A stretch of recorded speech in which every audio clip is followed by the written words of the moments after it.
Okay class, recitation tayo ngayon. So Mr. Kendler, tumayo ka at sagutin mo tong tanong ko. Sir, bakit ako agad? Question? Nasaan na yung tinuturing mong tahanan dati? Miss Gwen, nasan ka na daw? Ay, yun off na ha. Uy, gagi yan ba yung mag-ex? Alabi, oo, uy, comeback na yan. Ano ba? Tumigil nga kayo. Sir, wala na bang ibang tanong? Sige, ito na lang. Kung ang English ng manok ay chicken, may pag-asa pa bang magkabalikan kayo ni Miss Gwen? Paka, yun o. Comeback na yan.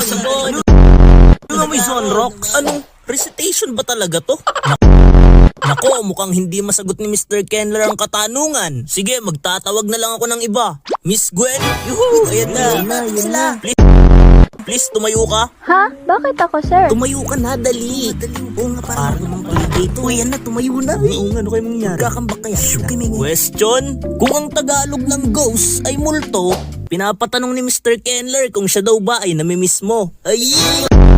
Sana all minumulto. Pakak. Ha? Sir, bakit ako? Wala naman akong sinasabing... Paano kung sabihin kong oo? Uy, gagi sumagot. Miss na kita. Eh, kabak! Ninong ako ha? Uy, ako, ninang ako. Naman.